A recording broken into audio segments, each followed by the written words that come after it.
नमस्कार दोस्तों, स्वागत है आप सभी लोगों का हमारे चैनल पर। दोस्तों, यदि आप जीवन में कुछ नया सीखने का चाह रखते हैं तो चैनल को जरूर सब्सक्राइब करिएगा। श्री कृष्ण की लीलाओं से शायद ही कोई शख्स अनजान होगा, लेकिन क्या आप जानते हैं कि कृष्ण की मृत्यु कब और कैसे हुई थी? वो कौन था जिसके हाथों श्री कृष्ण की मृत्यु हुई? नहीं पता ना? तो आज मैं आप लोगों को 3200 ईसा पूर्व की बात बताता हूं। महाभारत काल में मानवता और मानव जाति को लगभग नष्ट कर देने वाला कुरुक्षेत्र का युद्ध शांत हो चुका था। पूरा कुरुक्षेत्र खून से लाल लाल दिखाई दे रहा था। चारों तरफ खून से लथपथ धरती मां पुकार रही थी, लेकिन वहां अपनी जीत पर पांडव खुश नहीं थे, बल्कि युद्ध से हुई तबाही को देखकर उनका मन बहुत विचलित था। महाभारत युद्ध के बाद श्री कृष्ण पांडवों के साथ गांधारी और धृतराष्ट्र के पास गए। भगवान कृष्ण ने गांधारी के बेटे दुर्योधन की मौत पर शोक जाहिर करने और क्षमा मांगने पहुंचे। दुर्योधन का खून में लथपथ शरीर और अंधे माँ बाप की आंखों से आंसुओं की बाढ़ से पांडवों का भी दिल भर आया था। गांधारी पांडवों को छोड़ श्री कृष्ण को दुर्योधन की मौत का असली जिम्मेदार मानने लगी। गांधारी ने श्री कृष्ण पर चीखते हुए कहा, आप द्वारकाधीश हैं, जिनकी पूजा मैंने खुद विष्णु अवतार मानकर की। क्या आप अपने किए पर जरा भी शर्मिंदा हैं? आप चाहते तो अपनी दिव्य शक्तियों से इस युद्ध को टाल सकते थे।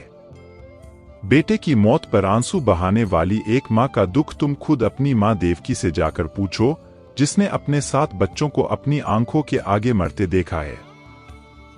इसके बाद गांधारी ने कृष्ण को श्राप देते हुए कहा, यदि भगवान विष्णु के प्रति मेरी आस्था सच्ची रही है तो आज से ठीक 36 वर्ष बाद तुम भी इस धरती पर जीवित नहीं रहोगे। द्वारका तबाह हो जाएगा और यादव वंश का हर इंसान एक दूसरे खून का प्यासा हो जाएगा। ये कहकर गांधारी श्री कृष्ण के चरणों में गिर गई और रोने लगी। कृष्ण ने चेहरे पर हल्की सी मुस्कान लिए गांधारी को उठाया और कहा, माते, आपके श्राप का असर एक दिन जरूर होगा, लेकिन ये सिर्फ मेरे प्रति आपकी सच्ची श्रद्धा की वजह से नहीं, बल्कि बदलते समय की वजह से भी होगा। कहते हैं कि गांधारी का यही श्राप यादव वंश के विनाश और भगवान कृष्ण की मृत्यु का कारण बना।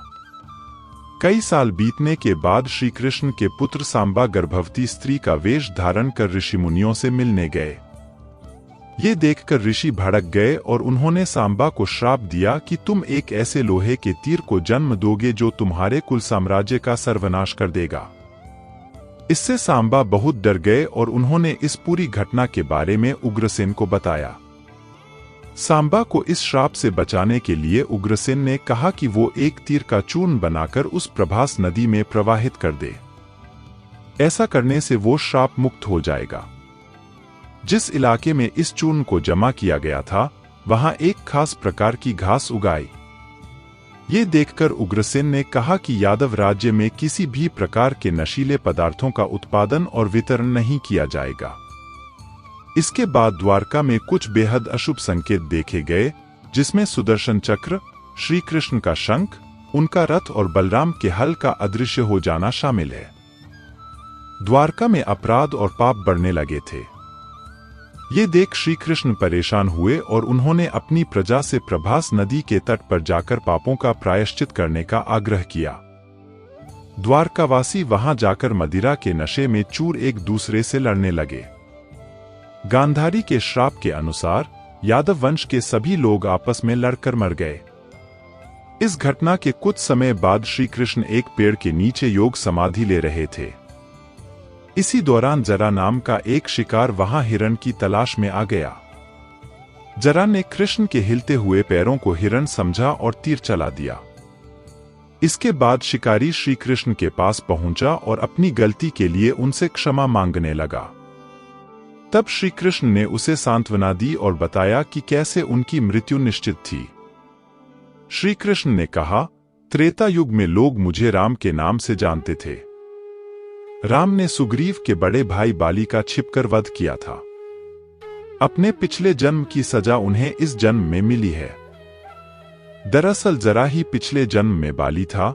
यह कहकर श्री कृष्ण ने अपना शरीर त्याग दिया। श्री कृष्ण की मृत्यु को ही कलयुग की शुरुआत माना जाता है। महाभारत से जुड़ी ऐसी कई बातें हैं जो आज भी एक रहस्य बनी हुई है। इन्हीं में से एक है इस युद्ध का समय और दिन। अक्सर लोगों में यह जानने की इच्छा होती है कि आखिर 18 दिन तक ही क्यों हुआ था महाभारत का युद्ध। महाभारत युद्ध में 18 की संख्या का अत्यंत महत्व है। ऐसा इसलिए क्योंकि महाभारत ग्रंथ में कुल 18 अध्याय हैं। श्री कृष्ण ने कुरुक्षेत्र के मैदान में अर्जुन को 18 दिन गीता का ज्ञान दिया था। महाभारत का युद्ध भी 18 दिन तक चला था। कौरवों और पांडवों की सेना मिला कुल 18 अक्षौहिणी योद्धा थे। इस युद्ध के सूत्रधार भी 18 थे और इस युद्ध के अंत में कुल 18 लोग ही बचे थे। महाभारत का युद्ध 18 दिन तक हुआ था, जिसके पीछे का कारण माना जाता है कि महर्षि वेद व्यास ने गणेश जी की मदद से इस ग्रंथ का निर्माण 18 दिनों में ही किया था। जब इस ग्रंथ का निर्माण हुआ था तब तक महाभारत युद्ध नहीं हुआ था, बल्कि महर्षि ने अपनी दिव्य दृष्टि से इस युद्ध को पहले ही देखकर रचा था और श्री गणेश ने इसे लिखा। इसी कारण महाभारत ग्रंथ के 18 अध्याय 18 दिन में लिखे गए थे, यानी कि एक अध्याय एक दिन में और उसी अध्याय के अंतर्गत होने वाली घटनाएं घटित हुईं। ऐसे में महाभारत का युद्ध 18 अध्याय के अनुसार 18 दिन तक चला। सरल शब्दों में कहें तो ग्रंथ के जिस अध्याय में जो जो घटनाएं हुई, यह असल में जब युद्ध हुआ था तब भी सब वैसे ही घटित हुआ था और युद्ध 18 दिन तक चला। हिंदू धर्म में इस बात को स्पष्ट रूप से कहा और लिखा गया है कि महाभारत को न तो घर में रखना चाहिए और न ही इसका पाठ करना चाहिए। हमने इस बारे में जब हमारे एक्सपर्ट ज्योतिषाचार्य डॉ राधाकांत वत्स से पूछा तो उन्होंने हमें इसके पीछे का कारण बताया, जो आज हम आपके साथ साझा करने जा रहे हैं। हिंदू धर्म के अनुयायियों द्वारा घर में रामायण, गीता आदि ग्रंथों को रखना शुभ माना जाता है, लेकिन महाभारत को घर में रखने या पढ़ने से घर में अशुभता आती है और नकारात्मकता का संचार होता है। महाभारत ग्रंथ को रखने या पढ़ने से घर में कलह उत्पन्न होता है और परिवार के सदस्यों के बीच वाद विवाद जैसी घटनाएं बढ़ जाती हैं।